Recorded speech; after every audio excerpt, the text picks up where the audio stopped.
This is 5-2, Work Together. Textbook page 128, workbook page 95. It tells us, on July 29th of the current year, Deep Clean received a bank statement dated July 28th. The following information comes from the bank statement and our records. And the first step says, prepare bank statement reconciliation form. Use July 29th as the current year as the date. So over here, I'm going to put for the date July 29th, 2012, because that's when I'm reconciling the bank statement. First piece of information they tell me is the bank statement balance is $1,528. Over here I have balance on bank statement, $1,528. This is your bank side. This one is the business side.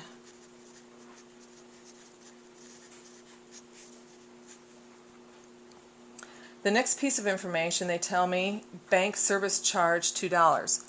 That would have been listed on the bank statement. The bank automatically took it out of our account. We didn't know that, so we have to mark that in our checking records.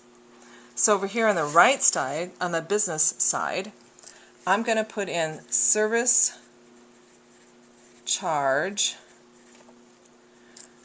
$2, because I haven't included it in my business books. Next one, outstanding deposit, July 28th, $150. Though the only way it could be outstanding is the bank doesn't have it on its list. So outstanding deposit goes right here. It said July 28th for the amount of $150. Now there isn't any other one, so it says total outstanding deposits, will that be $150? Now I would have a subtotal. I take my $1,528 plus my $150. So 1,678. On outstanding checks is listed in the book. These, I had matched up the checks that the bank statement has listed that has cleared the bank, and I found two of my records that I've written that haven't gone through the bank yet. That's what the outstanding checks means. And the two that haven't cleared the bank yet is 103 and 105, $70 and $35.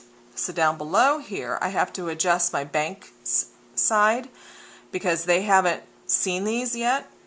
So I'm going to put check number 103 and 105 for the amount of $70 and $35.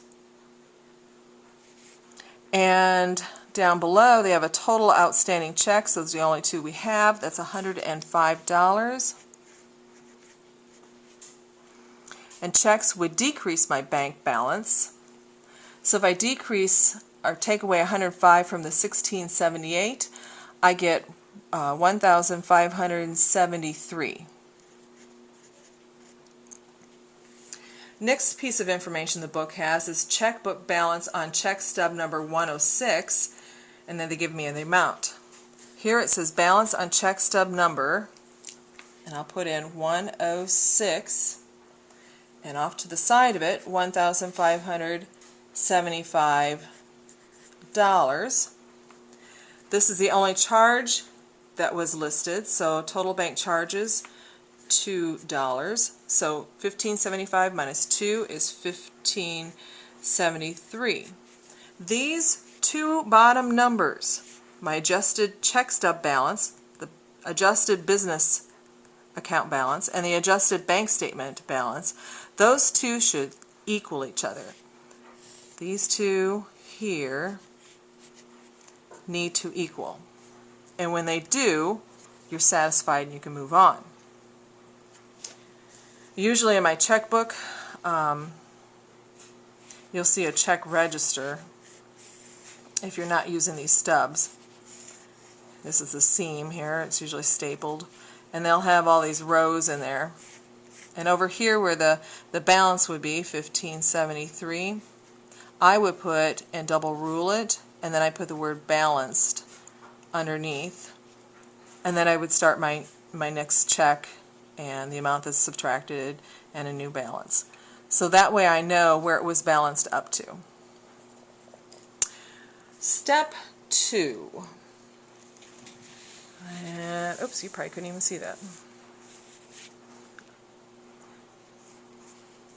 I put the 1573, double ruled it, and put balance in. And then I put my other checks in. And that's in a check register. It does the same thing as a stub, except for it looks a little different. Businesses usually use this, where personal accounts use the other. Number 2, it tells me, record a service charge on a check stub. Stub number 106. So there's stub 106. And I'm supposed to record a service charge that we had up above. And that would go right here in the middle. This is considered an other. So I put in service charge. And there really should be another line here. They're just really missing things. And I put in $2. So when I write out my next check, I'll include that in my calculations. Step 3. Record the service charge on journal page 14. So let me move this down. They tell me journal page 14. So over here in the upper right hand corner, I'm going to put 14. Notice it's a partial journal, like there must have been transactions up above, and they're just showing us the next line. This is, today's date was the 29th, so I'm going to put 29. I'm assuming the rest of the transactions were still from July, so I just have to put the day in. And a service charge is usually charged to miscellaneous expense. So miscellaneous expense. And there's no special amount column for miscellaneous expense, so we use the general columns. And this would be a debit, because expenses, to increase expense would be to debit $2. And the cash credit $2, because cash went out. The document number is memorandum number 44. They're going to write a little note about it and put it in their files. So M44.